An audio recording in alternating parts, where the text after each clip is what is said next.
अस्सलाम वालेकुम बच्चों, क्या हाल चाल हैं। उम्मीद है ठीक ठाक बढ़िया खैरियत से होंगे। आज के इस वन शॉट लेक्चर के अंदर हम एग्जाम ओरिएंटेड तरीके से इस चैप्टर को पढ़ेंगे, चाहे आपके एग्जाम के अंदर 10 महीने हो या 10 दिन हो। ये जो पूरा वन शॉट लेक्चर है इसके अंदर सारी टिप्स एंड ट्रिक्स एंड हमने ऐसा प्लान बनाया है कि आपके भी 90% से अबव मार्क्स आने वाले हैं, जैसे हमारे प्रीवियस 287 प्लस बच्चों के आए। हमने आपके लिए सारी चीजें बिल्कुल फ्री की हुई हैं।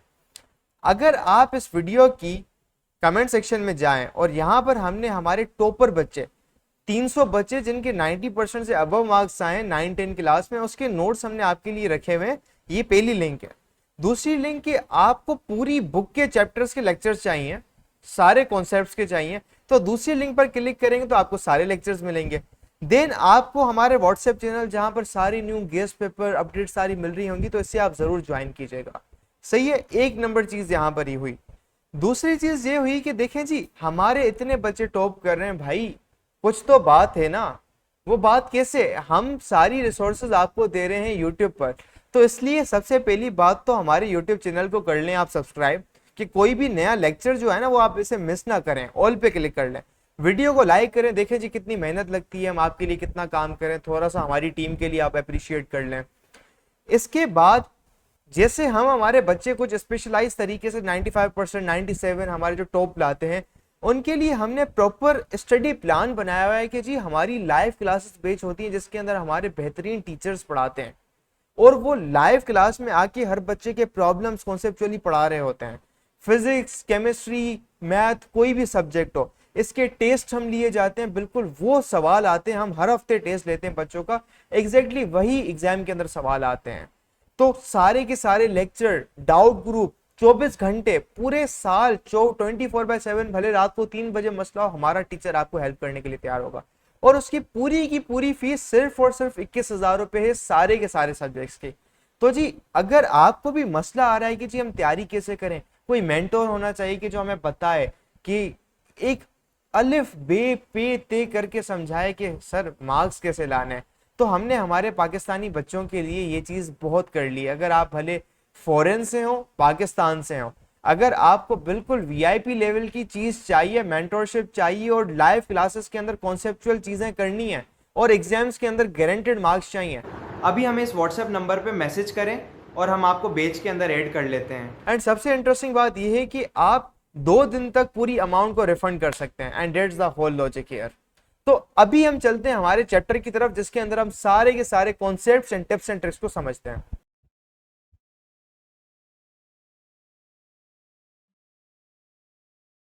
अस्सलाम वालेकुम स्टूडेंट्स, वेलकम टू फेडरल का मंजन। आज चैप्टर नंबर 4 डायनामिक्स के शॉर्ट क्वेश्चन आंसर्स को डिस्कस करेंगे। So starting from question number 1, why long spanner is used to open और tight nuts of vehicles tyre, while tightening a small nut extra long wrench is not suitable, why. मतलब गाड़ी के जो आपके जो tyre के जो नट्स होते हैं उनको ओपन या फिर टाइट करने के लिए लॉन्ग स्पैनर का यूज क्यों किया जाता है। सो सबसे पहले जो कॉन्सेप्ट यहाँ पे यूज होगा वो होगा टॉर्क का। टॉर्क और मोमेंट ऑफ द फोर्स, इसका फॉर्मूला होता है एफ इंटू डी। एफ जो आप फोर्स अप्लाई करते हैं और डी जो परपेंडिकुलर डिस्टेंस होता है फ्रॉम द पिवट। अगर आप इन दोनों में से एफ और डी में से किसी को भी इंक्रीज करेंगे तो टॉर्क जो है वो इंक्रीज कर जाती है। मीन्स के जो फोर्स का इम्पैक्ट होता है बेसिकली वो ज्यादा आता है। तो इसीलिए हम लॉन्ग स्पैनर को यूज करते हैं। लॉन्ग स्पैनर को यूज करने की वजह से हम कम फोर्स के साथ भी नट को ओपन या क्लोज कर सकते हैं। एक्सप्लेनेशन देख लें। A long spanner is use because it produces a greater turning effect और moment of force.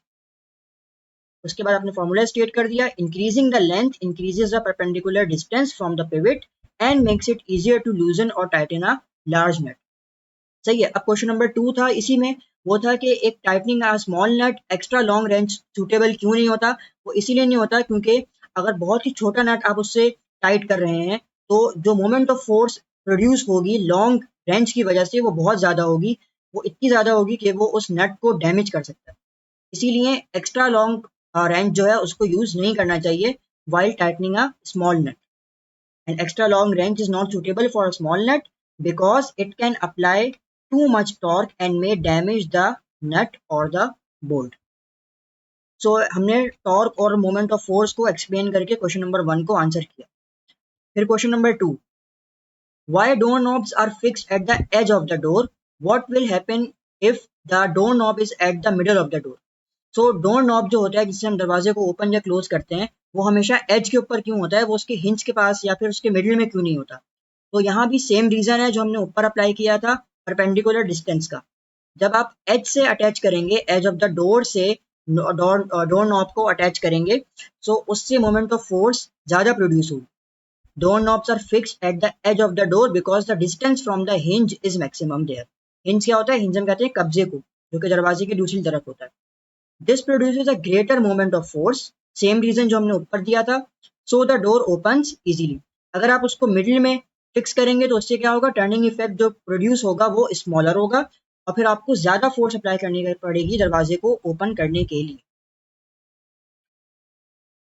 Question number 3, if you drop a feeder and a bowling ball from the same height, which one will reach the terminal velocity first? तो terminal velocity होती क्या है? कोई भी freely falling body जो होती है उसको जब आप फॉल करवाते हैं ऊपर से, तो फिर कुछ टाइम के बाद उसकी वेलोसिटी जो हो जाती है वो कांस्टेंट हो जाती है। उस कांस्टेंट वेलोसिटी को हम कहते हैं टर्मिनल वेलोसिटी। जब आपने किसी बॉडी को ड्रॉप किया, उसकी वेलोसिटी पहले इंक्रीज करती रहती है, उसके ऊपर एयर रेजिस्टेंस एक्ट कर रही होती है। वेलोसिटी कम होते होते होते एक पॉइंट पे आके एयर रेजिस्टेंस के साथ अब उसकी वेलोसिटी बैलेंस आउट हो जाती है। फिर उसके बाद जो वेलोसिटी होती है उसको हम कहते हैं टर्मिनल वेलोसिटी। तो यहाँ पे क्वेश्चन ये है कि जब आप एक फीडर एक बॉलिंग बॉल दोनों को ड्रॉप करेंगे तो टर्मिनल वेलोसिटी कौन पहले रीच करेगा? पहले वो रीच करेगा जिसके ऊपर एयर रेजिस्टेंस ज्यादा एक्ट कर रही होगी। तो यहाँ पर इसका आंसर है फीडर। फीडर क्यों है? क्योंकि वो टर्मिनल वेलोसिटी पहले रीच कर जाएगा, क्योंकि उसका जो सरफेस एरिया है वो ज्यादा होता है और उसका मास बहुत कम होता है, तो वो टर्मिनल वेलोसिटी पहले रीच करेगा। सही है, तो ये क्वेश्चन 1 का तो हमने आंसर कर दिया। क्वेश्चन 2 क्या है? अच्छा, इसमें ये भी लिख लें, the bowling ball has much greater weight, so it keeps accelerating for a longer time before air resistance balances its weight. फिर आ जाएगा कि which one of them will hit the ground first? Ground पहले कौन hit करेगा? ये हमारी bowling ball जो है ये हिट करेगी। क्यों? क्योंकि इसकी जो टर्मिनल वेलोसिटी है वो बहुत ज्यादा होगी from the feeder. The bowling ball will hit the ground first because its terminal velocity is much greater than that of the feeder. तो जो फीडर है वो टर्मिनल वेलोसिटी पहले रीच कर जाएगा और उसकी वेलोसिटी जो होगी टर्मिनल वेलोसिटी वो कम होगी from the bowling ball. Moving forward, why do ice skates effortlessly slide on ice while your shoes cause skidding? तो अगर एक वर्ड में इस क्वेश्चन का आंसर करें तो वो है friction. Friction between the skate blade and the ice. जो आइस स्केट्स होते हैं वो बहुत ही कम फ्रिक्शन हमें ऑफर करते हैं, जिसकी वजह से हमारा जो मोशन हो रहा होता है वो बहुत ही स्मूथ हो रहा होता है। अगर आप अपने शूज पहन के करेंगे तो उसका जो कॉन्टेक्ट एरिया होगा विद द ग्राउंड वो ज्यादा होता है, जो कि ज्यादा फ्रिक्शन प्रोड्यूस करेगा। तो फिर उसकी वजह से आप या तो जल्दी स्टॉप हो जाएंगे या फिर आप स्केट कर सकते हैं depending on the nature of your shoes. So इसीलिए यहाँ पे फ्रिक्शन जो है वो कॉज है आइस स्केट्स को यूज करने का। Therefore skates more move smoothly due to reduce friction while ordinary shoes do not glide in the same way. So friction is the cause. Then question number 5. Explain why it's easier to push a car on flat tires than inflated ones. Flat tires कौन से होते हैं? जो कि जिसको हम कहते हैं पंक्चर टायर।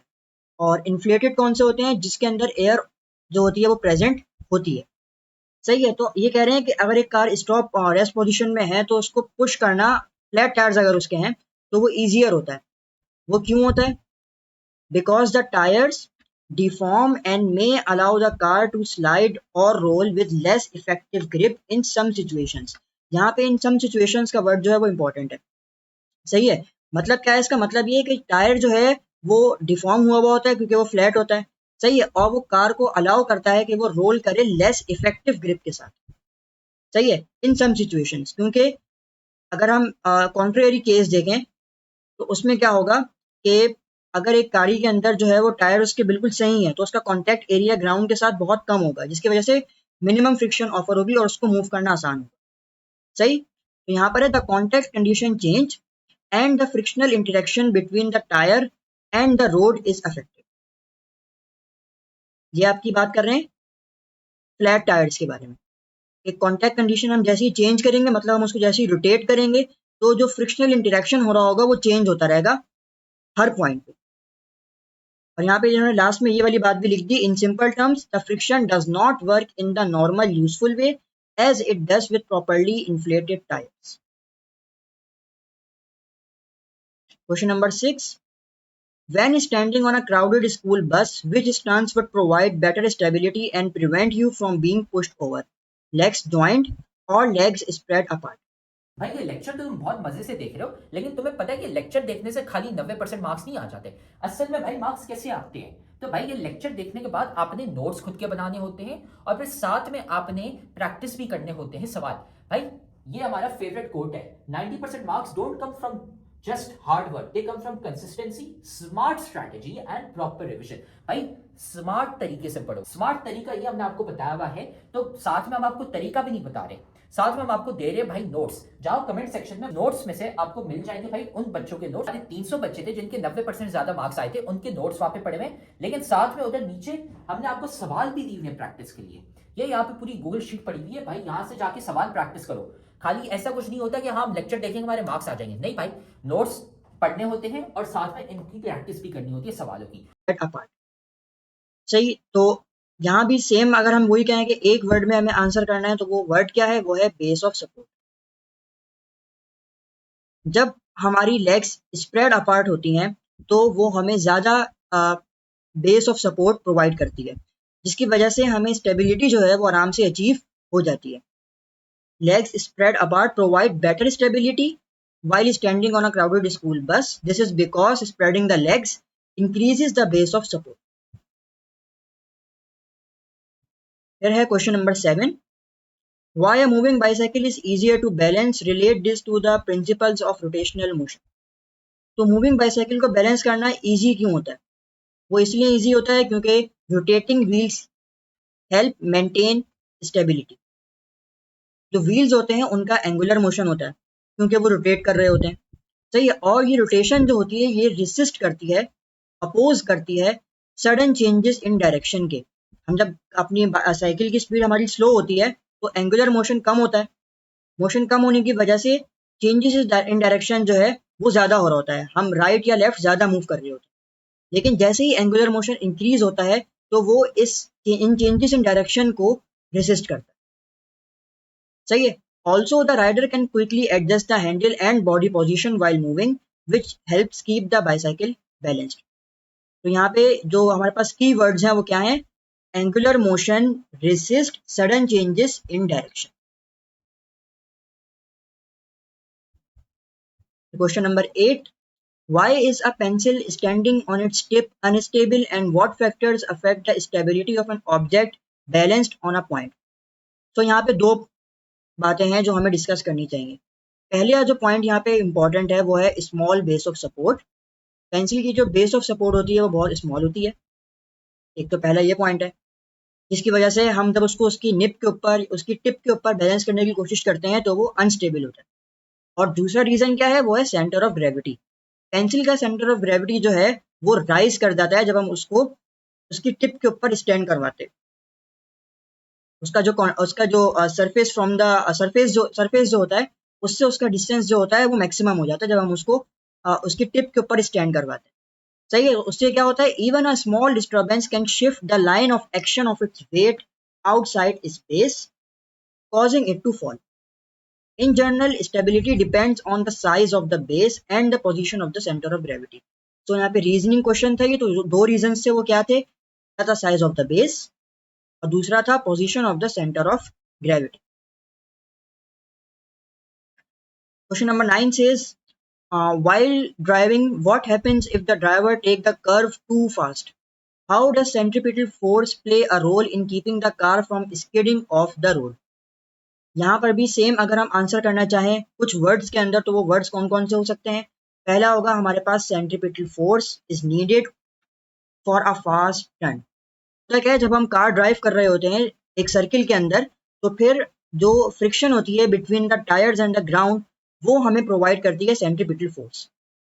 तो अगर हमारी स्पीड बहुत ज़्यादा है और हम उसके साथ एक कर्व लेते हैं तो जो फ्रिक्शन प्रोड्यूस होती है, जो प्रोवाइड करते हैं आपको टायर और ग्राउंड, वो इतनी ज़्यादा नहीं होती कि वो उस सेंट्रीपिटल फोर्स को प्रोवाइड कर सकें। सही है, but the friction between the tyres and the road may not be enough to provide it. तो उससे क्या होता है, उससे हमारी कार जो है वो रोल हो सकती है और एक्सीडेंट हो सकता है। Therefore, centripetal force is necessary to keep the car moving safely along the curved path. तभी हम लोग कर्व के ऊपर अपनी स्पीड को कम रखते हैं। फिर क्वेश्चन नंबर 10 है, consider a situation where you swing the ball connected to a spring in the circle. यहाँ पे देखें, वर्डिंग्स से ही हम लोग पहुंच सकते हैं कि हम एक सर्किल में जब इसको स्विंग करवा रहे हैं बॉल को, तो फिर हमें सेंट्रीपिटल फोर्स की तो बात करनी पड़ेगी। फिर है, how does the tension in the spring vary as the ball moves across different points in its circular path. सही है, तो यहाँ पे सबसे पहले हमने बता दिया कि टेंशन इन द स्प्रिंग जो है वो हमें प्रोवाइड करेगी सेंट्रीपिटल फोर्स। सेंट्रीपिटल फोर्स कौन प्रोवाइड करेगा हमें? टेंशन इन द स्प्रिंग वो प्रोवाइड करेगी। इसके बाद बाकी एक्सप्लेनेशन के अंदर हम लोगों ने ये बता दिया कि दो पॉइंट्स के ऊपर, एक वो पॉइंट जब हम उसको अगर वर्टिकली रोटेट कर रहे हैं, हम बॉल को मूव कर रहे हैं इन अ वर्टिकल सर्किल, तो उसके अंदर एक उसका टॉप पॉइंट होगा और एक उसका बॉटम पॉइंट होगा। टॉप पॉइंट के ऊपर जो टेंशन होगी वो स्मॉलर होगी। स्मॉलर क्यों होगी? क्योंकि वेट भी डाउनवर्ड डायरेक्शन में एक्ट कर रहा होता है और टेंशन भी डाउनवर्ड डायरेक्शन में एक्ट कर रही होती है। तो इसीलिए जो जो tension in the spring produce होगी या जो सेंट्रीपिटल फोर्स उससे प्रोड्यूस होगी वो स्मॉलर होगी। जबकि बॉटम में जब हम होंगे, स्प्रिंग को जब हम बॉल हमारी बॉटम पे होगी तो टेंशन मैक्सिमम होगी, क्योंकि जो टेंशन की डायरेक्शन होती है वो होगी अपवर्ड टुवर्ड्स द सेंटर और जो वेट की डायरेक्शन है वो होती है डाउनवर्ड्स। तो फिर टेंशन ज़्यादा प्रोड्यूस होगी ताकि वो ओवरकम कर सके वेट को और बॉल को मूव करवा सके इन द सर्किल। फिर है question number 11 which is the last question. Why is it important for communication satellites in geostationary orbit to maintain a specific speed?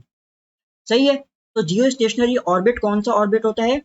वो ऑर्बिट होता है कि जिसके ऊपर आकर आपकी सैटेलाइट और आपकी अर्थ सेम वेलोसिटी के साथ मूव कर रही होती हैं। तो उससे होता क्या है, उससे अगर हम एक ऑब्जर्वर हैं और हम अर्थ के ऊपर एक पॉइंट पे खड़े हैं, तो सैटेलाइट हमें लगेगा कि वो रेस्ट पोजीशन में है, क्योंकि वो सैटेलाइट अपने मोशन को और अर्थ के मोशन को सिंक्रोनाइज कर देती है। इसीलिए तो ये होता है जियोस्टेशनरी ऑर्बिट। और ये इंपॉर्टेंट क्यों होता है? ये इंपॉर्टेंट होता है continuous communication and signal coverage के लिए। ये तो इंपॉर्टेंट होता है, तो ये इंपॉर्टेंट क्यों है? Communication satellites in geostationary orbit must maintain a specific speed so that they stay above the same point on earth. ये हमने बता दिया कि वो सेम पॉइंट पर रहेगी किसी भी ऑब्जर्वर के लिए जो कि अर्थ से उसको ऑब्जर्व कर रहा है। If the speed changes too much, तो सैटेलाइट जो है वो अपने ऑर्बिट से मूव कर जाएगी into a different orbit. The satellite will move into a different orbit and will no longer remain fixed relative to the Earth's surface. Correct orbital speed is necessary for continuous communication and signal coverage. So, आज की इस video में हम लोगों ने chapter number 4 के 11 short question answers को discuss किया। I hope you enjoyed the video. Thank you very much. अल्लाह हाफिज। तो उम्मीद है आपको लेक्चर यहाँ तक समझ आ गया होगा। एक जो बात है जिसकी वजह से हमारे इतने सारे बच्चों के 90% अबव मार्क्स आते हैं, उनको एक चीज पता होती है, वो होती है एग्जाम के अंदर लिखे कैसे जाते हैं। और ये जो चीज है ना, एग्जाम के अंदर लिखना, एग्जाम राइटिंग मेथड सेशन, ये हम हमारी बैच के अंदर करवाते हैं। सही है, बच्चा बैठ के सवाल कर ले, लेक्चर देख ले, कुछ भी कर ले, अगर वो उसको एग्जामिनर अगर उसको लिखना नहीं आता तो एग्जामिनर उसको मार्क्स ही नहीं देगा। तो हम उसको ऐसी टिप्स एंड ट्रिक्स देते हैं, तो भाई एग्जामिनर जो चेक करने वाला है ना, वो मार्क्स काट ही नहीं पाएगा। जब काट ही नहीं पाएगा तो आपका तो टॉप बनना पक्का है। तो जी हम हमारी बैच के अंदर बच्चों को ये पूरी चीजें करवाते हैं, हम नोट्स, गाइडेंस, सारी चीजें A to Z करवा रहे होते हैं। अगर आपको भी ज्वाइन करना है तो आप इस नंबर पर कॉन्टेक्ट करके मैसेज करें और हम आपको बैच के अंदर एनरोल कर लेंगे। इसके अलावा अगर आपको क्या चाहिए, फ्री में नोट्स चाहिए, फ्री का मटेरियल चाहिए, तो यहाँ पर डिस्क्रिप्शन में सारे के सारे लेक्चर्स की लिंक, सारे के सारे नोट्स की लिंक, सारी की सारी चीजों की लिंक्स गिवन है। तब तक के लिए अल्लाह हाफिज, टेक केयर, गुड बाय बच्चों।